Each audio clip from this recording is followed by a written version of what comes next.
El presidente ruso Vladimir Putin prometió cancelar millones de dólares en deuda, enviar armamento y también granos, incluso de forma gratuita, a distintos países africanos. Estas fueron algunas de las promesas que salieron de Moscú hacia los estados africanos que asistieron a la segunda cumbre Rusia-África que se celebró el 27 y el 28 de julio en San Petersburgo.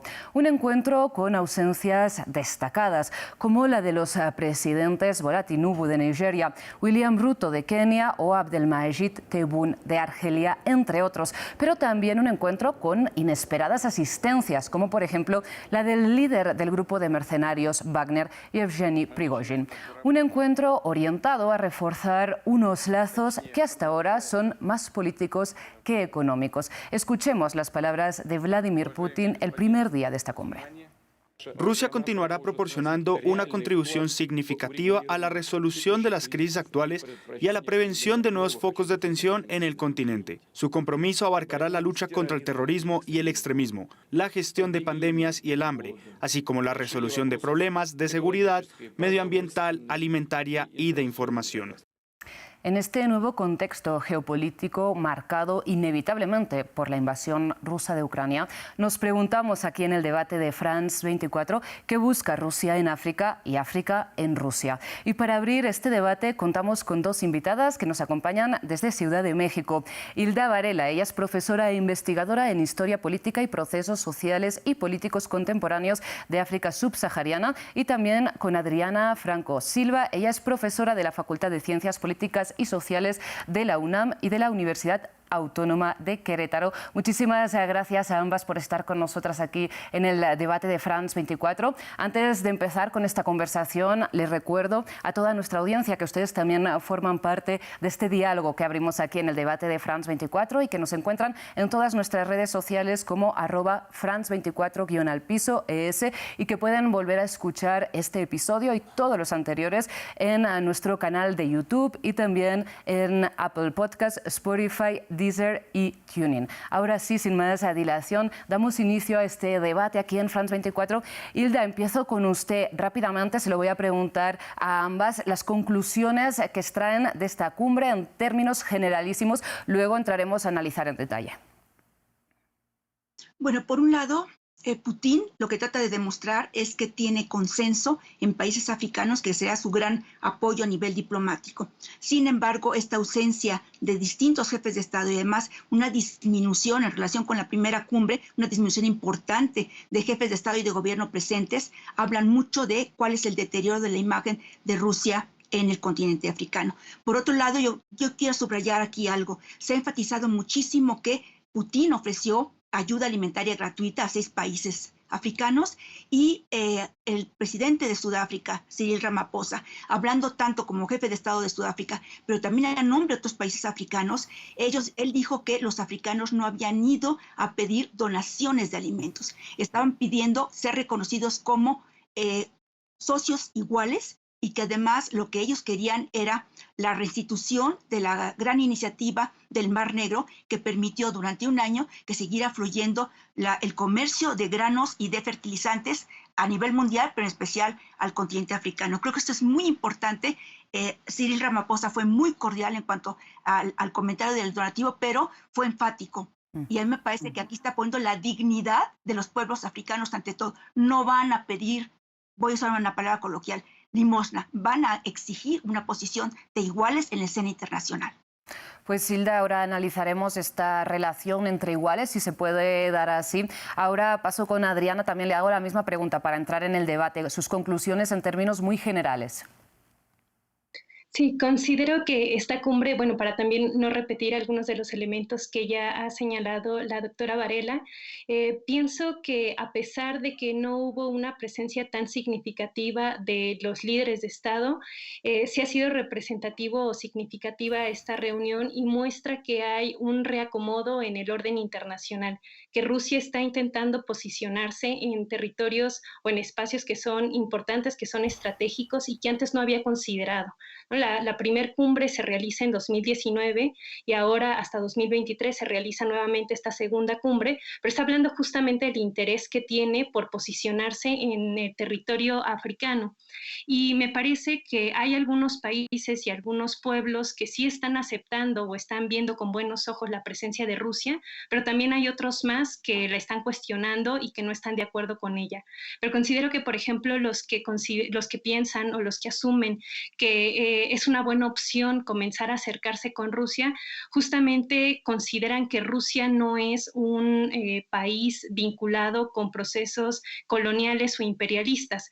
Yo pienso que esto no es así. Yo insisto en que Rusia, la presencia que está teniendo Rusia en el continente africano, la tenemos que entender justamente a partir de una disputa quizá mucho más amplia a nivel internacional por la hegemonía, pero la propuesta o lo que señalan algunos líderes africanos, algunos de los pueblos, es justamente que la presencia de Rusia o el acercamiento de Rusia no tiene estos intereses que sí tienen las otras potencias, aunque insisto, ¿no? Si vemos lo que ha sucedido, por ejemplo, en República Centroafricana, nos vamos a dar cuenta que esta presencia militar pues se ha acompañado también del saqueo de riquezas como diamantes y oro. Claro, precisamente, Adriana e Hilda, me gustaría que entráramos en esta cuestión, en esta razón de fondo por la que hay intereses de acercamiento entre África y Rusia. ¿De dónde vienen estas buenas relaciones? Porque hay quien las sitúa precisamente en la Guerra Fría y en los apoyos de la Unión Soviética a las independencias de países africanos, ¿no? Entonces, precisamente, esta sintonía entre ciertos países de África y la Rusia actual responde a razones históricas o a un rechazo actual, contemporáneo, contra Occidente. Hilda, voy con usted. Bueno, aquí hay un aspecto que es importante.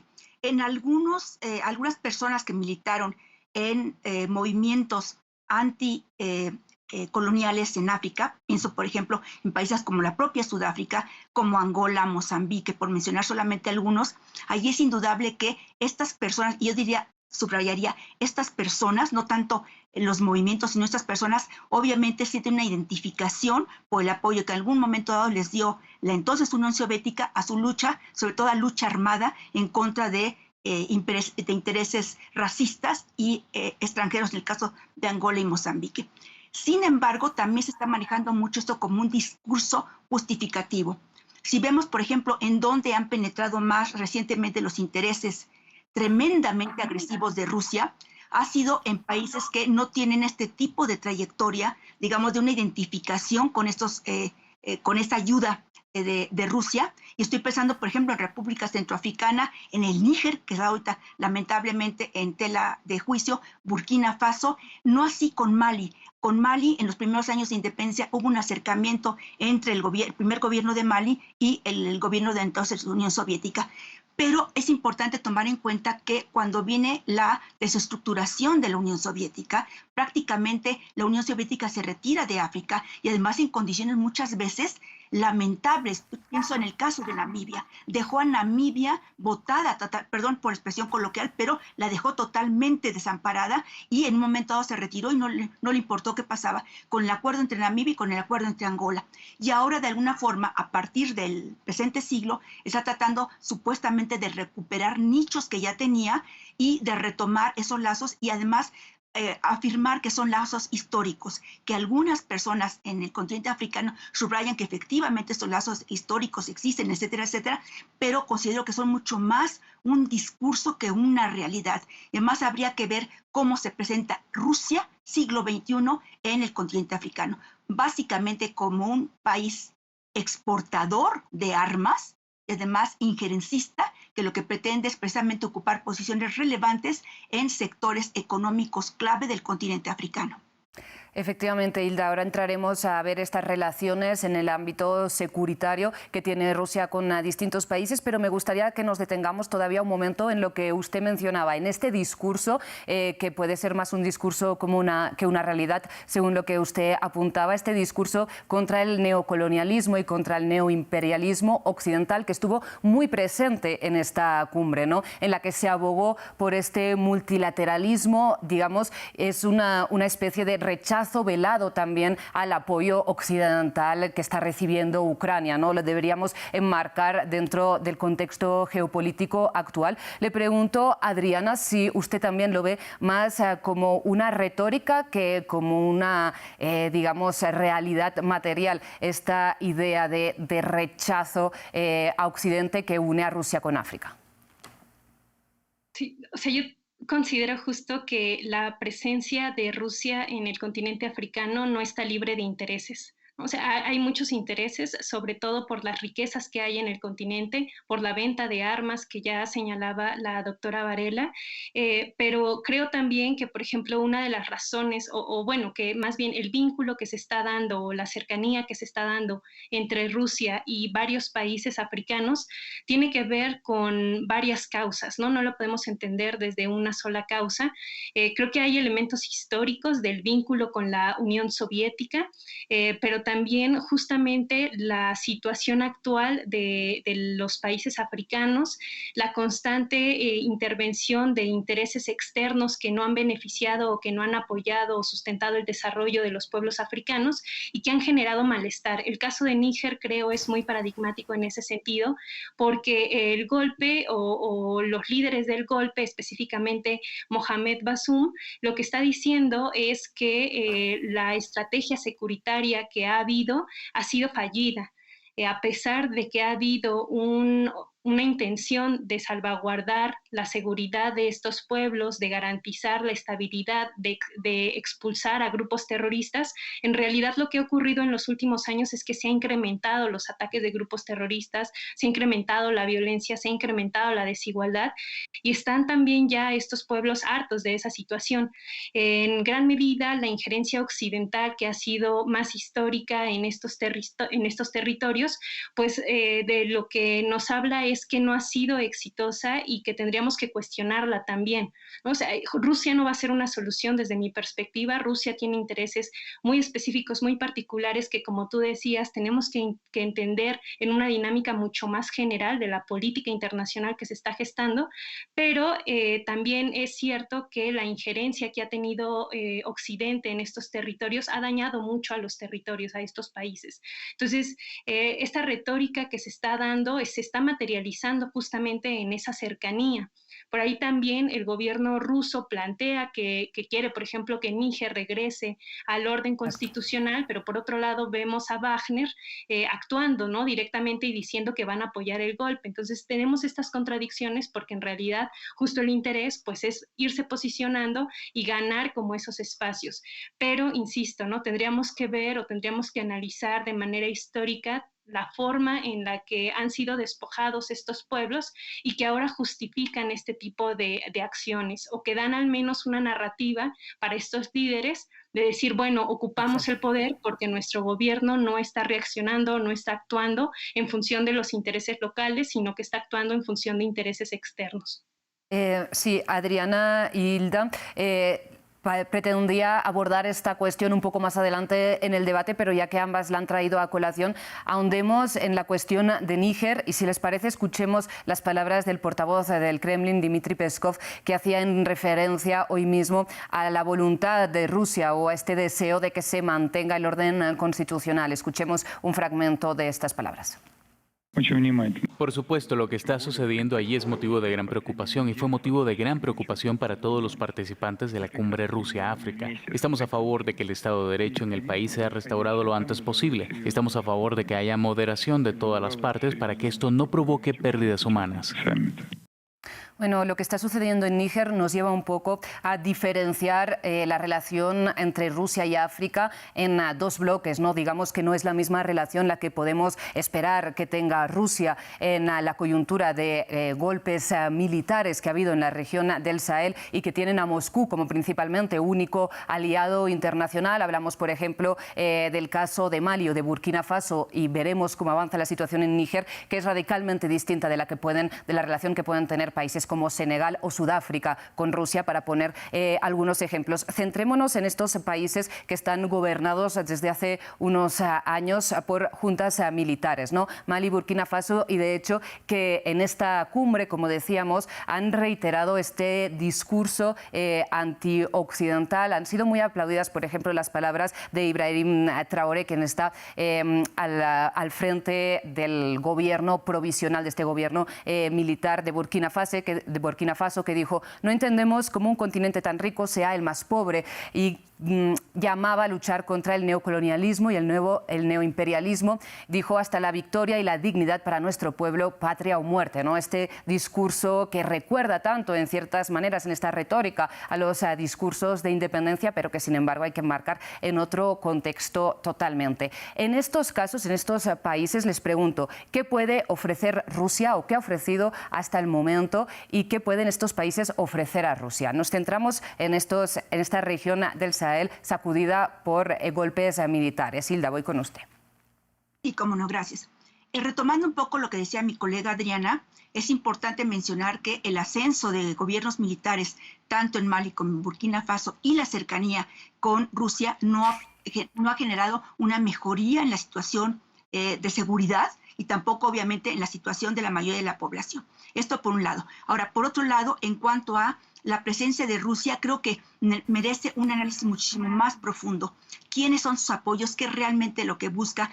Creo que aquí mucha de la población realmente no entiende qué está pasando, y es tanto su rechazo comprensible, histórico, en contra de los colonialistas, que en un momento dado identifican a Rusia como no colonialista y apoyan la intervención de Rusia. Ahora, ¿qué busca Rusia? Bueno, si hablamos, por ejemplo, en el caso de Wagner, que ahorita está muy cuestionado este papel de Wagner, y el gobierno ruso dice que es una compañía privada que no tiene nada que ver con el Kremlin, etcétera, etcétera. Este sería tema de otro debate. Pero aquí lo importante es que en la práctica, cuando el grupo Wagner ha entrado a países africanos, son países que no tienen la capacidad económica para pagar lo que Wagner exige por sus mercenarios, por un lado. Por otro lado, son mercenarios tremendamente violentos que cometen agresiones en contra de los derechos humanos, sobre todo atacan a mujeres. Ha habido matanzas tremendas de población civil. Entonces, bueno, por un lado. Pero por otro lado, ¿cómo se paga a estos mercenarios? Pues el gobierno local acepta que el grupo Wagner tenga concesiones sobre las riquezas internas de ese país, sea Burkina Faso, sea República Centroafricana, sea Mali, sea Guinea, en fin. Entonces, ¿qué es lo que está haciendo en realidad Rusia? Está saqueando las riquezas de estos países africanos, y ante la complicidad de los regímenes locales, que lo único que buscan en última instancia es conseguir el poder, mantenerse en el poder. Y aquí también es una mención importante: en gran parte Rusia está apoyando a gobiernos autoritarios. Obviamente había sus excepciones, como sería el caso de Sudáfrica, pero fundamentalmente es un factor en favor de gobiernos autoritarios, antidemocráticos, violadores de derechos humanos, y eso es lo que generalmente no se ve. Se plantea solamente, bueno, viene Rusia a ayudar con mercenarios, yo qué sé. Entonces, creo que es un punto sumamente importante que se debe tomar en cuenta: qué pretende Wagner y quién está detrás de Wagner en la práctica. Son intereses económicos de Rusia. Adriana, le traslado esta misma cuestión, y si le parece, intentemos entender un poco este rechazo, sobre todo a Francia como gran enemigo, ¿no? Lo hemos visto en los distintos países y lo vemos ahora en Níger, ¿no? Ataques contra la propia embajada francesa. Sin embargo, esta es un rechazo mayoritario por parte del pueblo de Níger. Son unos intereses que han entrado en el país. ¿Cómo se lee este rechazo? Sí, creo que el rechazo no es generalizado, pero sí hay sectores, ¿no? O sea, no podemos entenderlo, digamos, todo en blancos o negros. Sí hay ciertos sectores que están apoyando a la junta militar, que están a favor de la presencia de Rusia, a favor incluso de la presencia de Wagner, ¿no? A pesar de que son mercenarios y de todos estos actos violentos, hay ciertos sectores que están dispuestos y que prefieren esa asistencia que la de otros países, como el caso francés. También la mayoría mayoría de estos territorios de África Occidental, no todos, pero sí la gran mayoría, fueron colonias francesas, ¿no? Entonces hay un pasado que se vincula justamente con estas prácticas neocoloniales y en las cuales las poblaciones y estos ejércitos cuestionan cómo después de tantos años o después de intervenir por tantos años, pensemos justamente que la intervención de Francia en Malí con la operación Serval, que después se transforma en la operación Barkhane, ya lleva más de 10 años y que no ha dado realmente los resultados que las poblaciones esperarían, ¿no? En realidad lo que están viendo, y si analizamos datos, por ejemplo, de ACLED, podemos ver que la violencia se ha incrementado, que los ataques vinculados con el terrorismo cada vez son más amplios en estos territorios, en estos países, ¿no? En Burkina Faso, en Malí, en Níger, y entonces la población lo que dice es, pues ya estamos cansados de esa intervención, que en realidad no está garantizando nuestra seguridad, que en realidad no nos está protegiendo,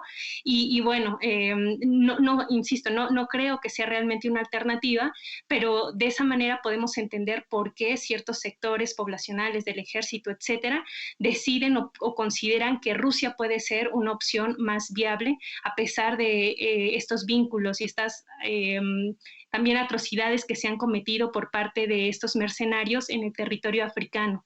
Tendríamos que decir también que la presencia de Rusia en el continente africano se da básicamente por dos intereses particulares, ¿no? El mercado de las armas, que como ya decía la doctora Varela, muchas de las armas de Rusia llegan al continente africano, eso es lo que ofrece en realidad Rusia al continente, y sí hay ahí un intercambio principalmente a partir de concesiones sobre minas, sobre ciertos lugares. En el caso de Burkina Faso, pensemos en el oro, ¿no? Pero en toda la región, recursos como el uranio, como el manganesio, como la bauxita, que son muy importantes para Rusia y que se encuentran en estos espacios, pues es una forma, ¿no?, de generar esta vinculación. Las inversiones directas de Rusia son mínimas, en realidad son muy bajas, son muy pocas, no se pueden comparar con las que tienen otros actores y simplemente están como vinculándose con el mercado de las armas, pero también el mercado energético, que es otro de los elementos que interesa mucho a Rusia y que por eso el golpe de Estado y la situación en Níger puede ser muy benéfica para los intereses rusos. Pero este malestar, este rechazo, lo podemos ir entendiendo, creo, justo a partir como de todos estos, de estas situaciones en las cuales la población no ve un cambio, una mejoría, a pesar de la injerencia. Níger, por ejemplo, yo sé que quieres que lo hablamos más general, pero digamos, se ha posicionado o ha sido uno de los países estratégicos de la alianza con Occidente. En 2006, Estados Unidos ya destinaba un porcentaje significativo de recursos para la lucha en contra del terrorismo en este estado en particular y también construyó una base, la base más grande de drones que hay en el continente africano, ¿no? Entonces, esta injerencia que están viviendo estos territorios, pues también es cuestionada por la población y por eso de pronto pareciera que un actor que reproduce estas mismas lógicas podría ser una opción o una alternativa, pero creo que tendríamos que cuestionar justamente las violencias, el saqueo, las injusticias históricas que ha vivido el continente y esta región en particular, y que, bueno, uno de los actores por excelencia ha sido Francia y Estados Unidos. Claro, le quisiera trasladar ahora la cuestión a Hilda, y es que, como nos comentaba Adriana, en términos de balanza comercial, la relación entre Rusia y África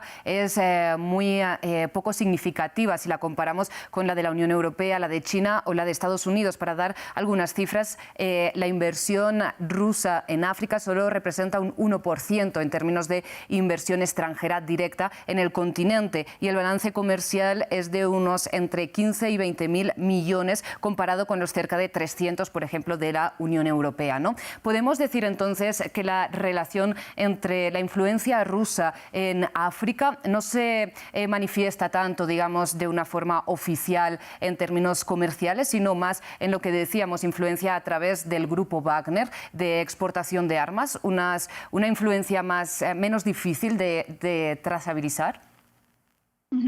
Aquí hay un aspecto importante. La relación entre Rusia y los gobiernos del continente africano, por lo general, tiene dos canales. Por un lado, lo que podríamos llamar el oficial, que puede ser más o menos sometido a escrutinio, pero también hay una serie de canales oficiosos, concretamente con sectores privados que pueden ser grupos paramilitares en los países africanos o sencillamente sectores privados en África. Muchas veces recordemos que las minas o los intereses estratégicos de los países africanos no son custodiados por las guardias o el ejército local, sino que cuentan con un apoyo internacional para la defensa. Entonces, bueno, aquí en este punto es importante mencionar que este tipo de canal, sobre todo yo me enfatizaría el segundo, como son oficiosas, no hay ninguna forma de registro, no hay ninguna forma de saber realmente qué es lo que está pasando, qué están realmente negociando e incluso hasta qué grado llega el exceso de saqueo de los países africanos, no solamente en cuanto a recursos, sino también el saqueo en cuanto a el potencial de los pueblos africanos. Recordemos que generalmente estos establecimientos, esas explotaciones mineras, por ejemplo, en África, la mano de obra es africana y solamente los cuadros superiores son extranjeros. Entonces hay una explotación de la mano de obra que queda totalmente al margen de cualquier tipo de análisis, de señalamiento, de perspectiva internacional. Y aquí, por ejemplo, quiero mencionar algo, tomando en cuenta, al igual que Adriana, la historia del continente africano, es muy comprensible el rechazo de la población en contra de Francia. Pero, y aquí lo digo con todo respeto hacia las poblaciones africanas, gran parte de las poblaciones africanas, sobre todo en las zonas rurales, no tiene una comprensión de qué es Rusia, qué representa Rusia hoy en día, sobre todo en la escena africana, en la escena internacional. Y entonces fácilmente en un momento dicen, bueno, ¿quién es Rusia? Es el enemigo de Francia. Luego entonces me uno al enemigo de mi enemigo. Entonces hay una posición bastante acrítica y subrayo. Esto no implica una discriminación de los pueblos africanos. Se implica simple y llanamente que estamos hablando con poblaciones totalmente marginadas, muchas con altos niveles de desnutrición, de analfabetismo, etcétera, etcétera. Entonces, bueno, esta gente no tiene y fácilmente llegan los líderes y los manipulan. No tienen la capacidad para discernir realmente qué clase de interés está detrás de Rusia. ¿Quiénes son los rusos? Que no son amigos. Para mí eso es fundamental. No lo son.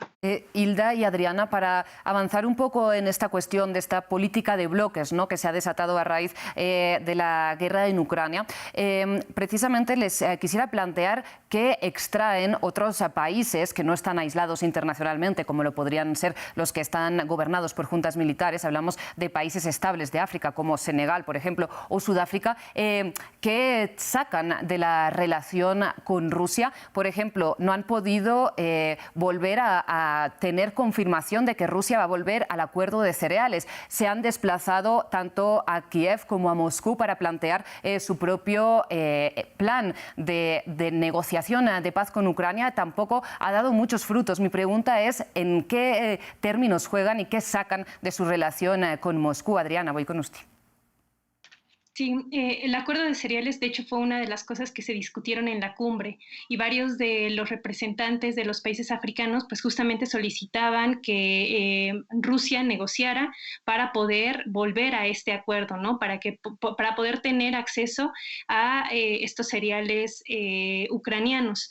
Ahora, acá es importante analizar también la guerra ruso-ucraniana porque estas afectaciones que están viviendo las poblaciones africanas por la disminución del acceso a estos cereales, al trigo en particular, pues es una realidad. Y es una realidad que han solicitado justamente los países para que se negocie.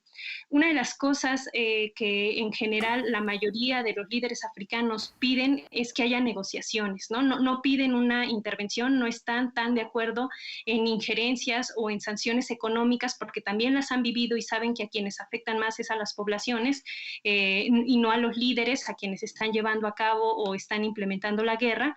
Y entonces han solicitado o le pidieron a Putin justamente que haga una negociación para poder volver a este acuerdo. Pero algo que me gustaría resaltar también en este punto es que de pronto asumimos justamente como una no capacidad de agencia de los líderes o de los pueblos africanos y frente, por ejemplo, a esta situación de los cereales, ya desde hace varios años, países como Egipto han intentado diversificar el acceso que tienen o las importaciones exportaciones que tienen de trigo, solicitando o buscando este elemento con otros países como pueden ser Francia, Estados Unidos, Rumania, pero también, por ejemplo, tenemos el ejemplo de Zimbabue, que ha intentado cultivar más trigo, ¿no? En función justamente de la situación que están viviendo, y el caso de Senegal, que lo mencionabas y que me parece a mí muy importante, que sí están haciendo, insisto, esta solicitud al gobierno ruso de negociar y de volver a este acuerdo, pero que por otro lado también están fomentando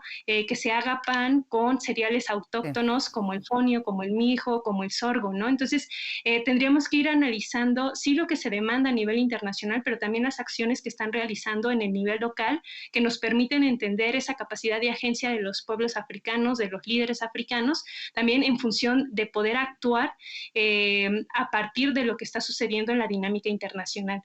Claro, Hilda, le pregunto, más allá de la capacidad de agencia, ¿no?, que nos comentaba Adriana, en lo que es en términos de influencia sobre Rusia, ¿qué poder tienen ciertos países africanos en, por ejemplo, esto que decíamos, ¿no?, conseguir que se sienten a negociar Rusia y Ucrania, o que Rusia, digamos, se comprometa a volver al acuerdo de granos, entre otras cuestiones? Aquí hoy el gobierno ruso afirmó que la propuesta de negociación planteada por algunos gobiernos africanos no es viable por el momento. Esto ya es una forma, había adoptado una posición un tanto, digamos, ambigua, no de rechazo, no de aceptación, pero ambigua. Y ahorita ya es categórico, que está diciendo que no existen las condiciones, que no es viable este acuerdo de paz propuesto de negociación, propuesto por gobiernos africanos. Entonces ahí queda muy claro que al gobierno ruso no le importa gran cosa lo que puedan pensar los gobiernos africanos. Ahora, por otro lado, la relación de algunos gobiernos con con Rusia, es bastante polémica, bastante difícil. No sabemos, yo pensaría, por ejemplo, el caso de Sudáfrica. La relación, mientras que Senegal ha tenido una posición más coherente en cuanto al conflicto entre Ucrania y Rusia, no así Sudáfrica. Ha mantenido una posición, o había mantenido una posición de neutralidad positiva, tomando en cuenta toda una trayectoria de la lucha en contra del apartheid en Sudáfrica, pero recientemente ha habido una serie de problemas importantes. Por un lado, el año pasado el embajador de Estados Unidos en Sudáfrica, en una acción antidiplomática, porque primero tenía que haberlo consultado con el gobierno de Sudáfrica, afirmó en una rueda de prensa, afirmó que Sudáfrica había entregado armamento básico a Rusia para ser utilizado en la guerra de Ucrania. Eso ha creado muchísimos problemas, entre otras cosas provocó el envío de una misión importante a Estados Unidos por parte de Sudáfrica. Sin embargo, esta misión no pudo entrevistarse con nadie importante de la alta política de Estados Unidos.